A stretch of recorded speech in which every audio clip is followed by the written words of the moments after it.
Hæ. Þetta myndbandir ætlaði henni Hildi. Þetta frekar erfitt fyrir mig að segja.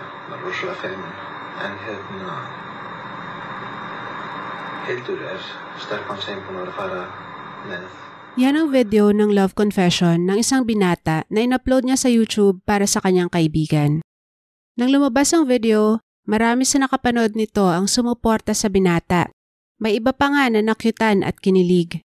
Subalit makalipas ang 1 taon, ang parehong video ang magiging daan para malutas ang isang karumal-dumal na krimeng hindi inasahan ng marami na mangyayari sa panig na iyon ng mundo. Ito ay istorya ng paghangang humantong sa obsesyon.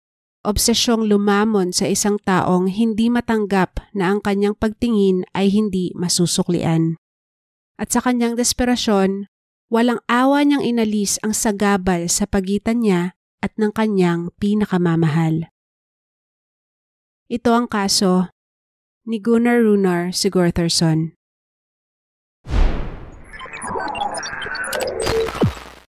Si Gunnar Runar Sigurðarson ay pinanganak sa bansang Iceland noong March 15, 1987. Wala masyadong lumabas na impormasyon tungkol sa kanyang pamilya at childhood, bukod sa mayroon siyang 2 kapatid at siya ay sobrang close sa kanyang ama. Subalit isang trahedya ang bumago sa buhay ni Gunnar noong September 2006 nang baril ng kanyang ama ang sarili. Ang mas malala, ginawa niya ito sa harapan ng nooy 9 na taong gulang na si Gunnar. Ayon sa mga nakakilala sa pamilya, simula raw noon ay malaki ang ipinagbago sa personalidad ng bata at lagi na lang nitong gustong mapag-isa. Hindi rin daw nito matanggap na wala na ang ama at nagpakita ng mga senyales ng trauma dahil sa kanyang nasaksihan. Nang nasa primary school si Gunnar, nakilala niya at naging kaibigan ang kanyang kaeskwela na si Hildur. Naging malapit ang dalawa at ang dalagita ang isa sa nagbalik ng saya sa buhay ni Gunnar. Habang sila ay lumalaki, unti-unting nagkagustong binatilyo sa kaibigan pero wala itong lakas ng loob na aminin ang kanyang nararamdaman. Lumipas pa ang ilang taon na itinago ni Gunnar ang kanyang pagtingin kay Hildur hanggang sa malaman na lang niya na may kasintahan na ito at mabilis silang nagplanong magpakasal.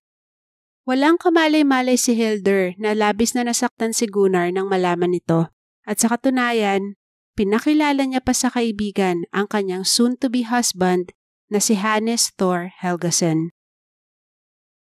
Nagmula sa isang mayaman at prominenteng angkan sa Iceland, si Hannes Thor Helgason.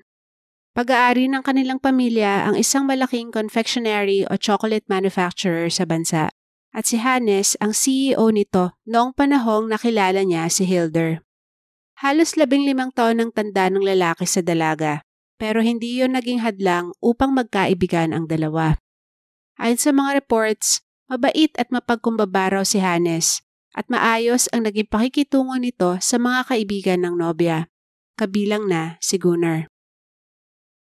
Ang kabaitang ito ni Hannes ay nasubok noong March 2009 nang i-upload ni Gunnar sa kanyang YouTube channel na Gunnar Runar 87 ang isang video kung saan inamin niya ang nararamdaman para kay Hildur. Available pa ang video na yan hanggang ngayon. Icelandic ang gamit na lengguwahe dito ni Gunnar, kaya naghanap ako ng translation nito sa English at isinalin ko naman sa Tagalog. Kung mayroon mang maliit na pagkakamali dahil sa mistranslation ay pagpasensyahan niyo na po. Ito ang laman ng video ni Gunnar na may title na My Confession to Hildur. Hi! Ang videong ito ay para kay Hildur. Mahirap itong sabihin para sa akin dahil napakamahiyain ko. Pero si Hildur ang babaeng kasama kong lumalabas halos kada weekend. At walang duda na siya ang pinaka-espesyal na taong nakilala ko. Kapag magkasama kami ay sobrang saya ko. At ito ay para sa'yo. Dahil sa tingin ko ay mahal na kita. Alam kong baka mahirap ito para sa'yo dahil tila may naging mga problema ka sa mga lalaki dati. Sana hindi ako maging katulad nila o kung gusto mong lumabas minsan kasama ako, pwede naman nating subukan. Huwag kang matakot Hindi ako madaling masaktan o masira. Hindi man ako cool tignan, pero posible naman yung baguhin. Alam kong sinusubukan mong kalimutan ang nangyari sa inyo ng ex mo. Alam kong ayaw mo yung pag-usapan, pero gusto ko lang malaman mo na nandito ako. At gusto kong makasiguro na alam mo ang nararamdaman ko para sa'yo. At sasabihin ko sa'yo na hindi ako lasing, kaya wala akong excuse para i-deny ito kung may mangyari man, at hindi ko ito ikakaila. Pero kailangan ko tong ilabas dahil hindi ko ito may larawan ng mas mabuti. Hindi ko inaasahang sagutin mo to. Gusto ko lang din na meron ako ng confession na to para lagi kong maalala kung ano ang nararamdaman ko para sa'yo. Mabuti na meron ako nito. Hihingi rin ako sa'yo ng permiso na i-post to sa Facebook. Hindi ko alam kung okay lang yun sa'yo, pero gaya ng sinabi ko, hihingin ko muna ang permiso mo. Mahal kita. Positibo umano ang mga naging komento sa video dahil tila inosenteng pag-amin lang naman ito ng isang taong lihim na nagmamahal. Pero nang napanood daw ito ni Hilder, hindi niya ito nagustuhan dahil syempre, engaged na siya sa iba noong mga panahong yon. Sinabihan pa umano nito si Gunnar na tanggalin ang video, pero obviously, hindi ito sinunod ng lalaki. In short, busted nga si Gunnar kay Hilder. O to be more precise, na friendzone siya dahil nanatili pa rin naman ang pagkakaibigan ng dalawa at lagi pa rin silang lumalabas. Maging ang fiancé nito na si Hannes ay hindi minasama ang ginawa ni Gunnar at kahit kailan ay hindi niya ito pinakitaan ng hindi maganda. Isang taon ang lumipas at normal ang naging samahan ng tatlo hanggang dumating ang isang araw noong Agosto 2010. Gaya ng lagi nilang ginagawa, sina Hilder at Gunnar ay umattend ng party sa isang nightclub noong August 14, 2010. Nang pauwi na ay lasing na lasing umano si Hilder at kahit nakainom din si Gunnar ay kaya pa naman itong magmaneho kaya nagpahatid ang kaibigan sa bahay ng nobyo na si Hannes kung saan nagsasama na ang dalawa. Sa daan ay nakatulog na si Hilder pero imbis na sa bahay ni Hannes siya ihatid, dinala siya ni Gunnar sa sarili nitong bahay. Kinarga niya ang babae papunta sa kanyang kwarto at hinayaan itong matulog sa kanyang kama. Si Gunnar naman ay natulog sa couch. Kinabukasan, August 15, nagising si Hilder at gaya ng inaasahan, nagalit ito kay Gunnar dahil hindi niya ito ihinatid sa bahay nila ni Hannes. Agad na tumawag sa isa pa niyang kaibigan ng babae para magpahatid sa tirahan ng nobyo. Pagpasok ni Hilder sa bahay, agad niyang nakita sa itaas ng hagdan ang nakabulagtang katawan ni Hannes. Walang saplot at duguan. Dali-dali siyang tumakbo palabas kung saan tumawag siya at ang kanyang kaibigan ng mga pulis. Mabilis na rumesponde ang kapulisan sa crime scene, pero noong mga oras na yon ay huli na para mailigtas ang 37-year-old na si Hannes. Siya nga ay natagpo ang nakahubad, binugbog at may nasa 20 saksak at hiwa sa kanyang katawan. Karamihan ng kanyang injuries ay sa kanyang leeg, likod, mukha, mga braso at kamay. Kaya naniniwala ang mga investigador na nagising ang biktima sa unang pag-atake at nanlaban ito. Agad na in-interview ng mga otoridad ang mga taong malalapit at nakakakilala kay Hannes, kabilang na si Gunnar. Lahat sila ay nagsabing mabait at mahusay makisama ang biktima. Noong umpisa ng investigasyon ay may 3 persons of interest ang mga pulis, pero kinalaunan ay na-rule out din silang lahat. Gaya ng inaasahan, naging napakalaking balita ng nangyari kay Hannes sa buong bansa. Bukod sa maliit lang ang populasyon, consistent din ang Iceland sa pagiging isa sa safest countries in the world base sa crime rates. Kaya hindi sanay ang mga taga roon na may nangyayaring krimen na tulad nito sa kanilang lugar. Dahil nakafocus nga ang lahat sa kasong ito, mabilis ang naging paggulong ng investigasyon at di nagtagal, nadiskubre ang videong in-upload ni Gunnar sa YouTube 1 taon na ang nakakaraan. Nakita ito ng mga investigador bilang posibleng motibo. Bukod dyan, Katakataka rin kung bakit sinadya ni Gunnar na hindi uwi sa bahay ni Hannes si Hildur noong oras na mangyari ang krimen. Napansin din ng mga pulis na hindi nagpakita ng kahit konting emosyon si Gunnar tungkol sa nangyari kay Hannes. Gayong kahit paano ay may pinagsamahan naman ng dalawa. Higit sa lahat, nang suriin ang kanyang sasakyan ay nakakita sila roon ng mga bakas ng dugo. Dahil sa mga ito, noong August 16 ay inaresto si Gunnar, pero mariin niyang pinabulaanan na may kinalaman siya sa krimen. 24 oras na nasa kustodiya ang lalaki, pero dahil sa kawalan ng matibay na ebidensya, kinailangan siyang palayain ng mga otoridad. Samantala, sa crime scene ay nakakita ang mga investigador ng isang dugang shoe print malapit sa kama ni Hannes. Kinuna nila ito ng litrato at ipinadala sa mga eksperto sa Germany para sa isang analysis. Noong August 25, 2010, bumalik ang resulta na ang shoe print ay match sa isang klase ng Adidas trainers. 18 pares lang ng ganoong sapatos ang nasa bansa noon at isa roon ay pagmamay-ari ni Gunnar. Suot ng lalaki ang mismong sapatos ng una siyang naaresto at kinumpiska ito ng mga pulis bilang ebidensya.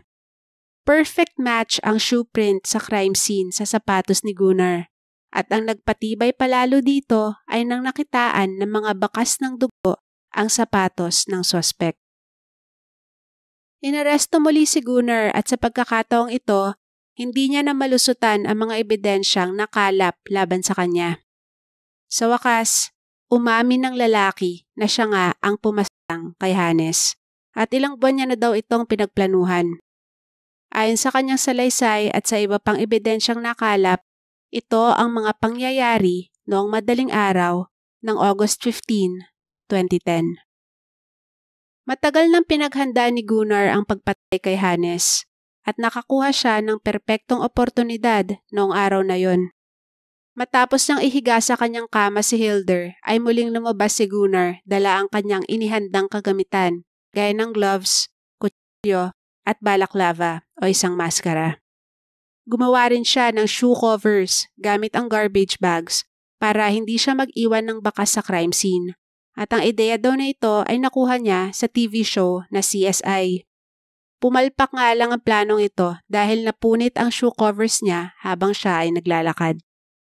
Tumungo si Gunnar sa bahay ni Hannes pero hindi sigurado kung paano siya nakapasok. Maaring hindi naglalak ang mga tao ron o dinala niya ang susi ng natutulog na si Hildur.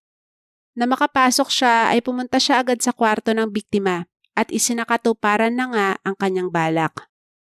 Nanlaban si Hannes at nagtangkang tumakas. Pero tuluyan na nga itong pumanaw sa labas ng kanyang kwarto sa itaas ng hagdan.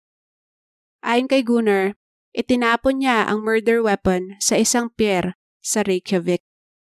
Pagdating niya sa bahay ay tulog pa rin si Hildur at hinalikan niya umano ang babae bago siya tumungo sa couch at natulog na rin. Ayon kay Hildur, malakas ang kanyang suspetsya na ginamitan siya ng pampatulog ni Gunnar dahil hindi daw talaga siya nagising at wala siyang maalala tungkol sa mga oras na yon. Sinubukan ng mga police divers na hanapin ang murder weapon sa lugar na sinabi ni Gunnar, pero nabigo sila. Ngunit di nagtagal, 2 bata ang nakakita nito na inanod sa dalampasigan. Sa kanyang interrogation, malinaw ang motibo ni Gunnar sa ginawa. Ayon sa kanya, I loved Hildur.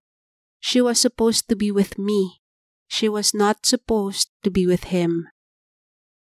Sa kanyang unang trial, ginamit ng kampo ni Gunnar ang kanyang mental state bilang depensa. Labis umano itong naapektuhan ng nasaksihan niyang suicide ng kanyang ama. Ito raw ay may dual personality disorder at mayroon ding love sickness. Dahil sa mga yan, noong March 1, 2011, nahatulan si Gunnar na not guilty by reason of insanity at siya ay tinakdang manatili sa isang mental institution. Inapela ito agad-agad ng prosekusyon at nagtagumpay naman sila. Ayon sa Supreme Court, bagamat may mental illness nga si Gunnar, kontrolado niya pa rin ang kanyang mga kilos at desisyon at pinagplanuhan ng krimen ng maraming buwan partikular na kung paano siya hindi mahuhuli. Dahil dito, noong October 13, 2011, ang 24-year-old na si Gunnar Sigurðarson ay hinatulang guilty sa kasong pagpaslang kay Hannes Helgason. Siya ay nasentensyahang makulong ng 16 na taon. Subalit noong 2019, ikinagulat ng lahat nang mabalita na laya na pala si Gunnar kahit hindi pa nito napagsisilbihan ang required na 2/3 ng kanyang sentensya. Hulaan nyo kung paano may nakaalam na nakalabas na ng kulungan si Gunnar. Well, may nakatsyempo sa kanyang profile sa dating app na Tinder. Nang makumpirma ito, nagalit di lamang ang pamilya ni Hannes, kundi ang publiko. Wala man sa likod ng rehas, araw-araw namang hinaharap ni Gunnar ang mga matatalim na tingin at masasakit na salitang dulot ng krimen na kanyang ginawa. At sa totoo lang, deserve niya ang lahat ng yon dahil ninakaw niya ang marami pa sanang mga taon ni Hannes kasama ang kanyang mga mahal sa buhay. Anong masasabi niyo sa kasong ito? Sa inyong palagay, tama bang maagang pinalaya si Gunnar at hindi kaya siya isa pa ring panganib para sa ibang tao? Just share your thoughts in the comment section. Don't forget to like and share this video and subscribe to my channel for more content like this. Bawat engagement nyo sa aking mga videos ay malaking tulong sa aking channel. Thanks for watching and ingat tayong lahat. Bye!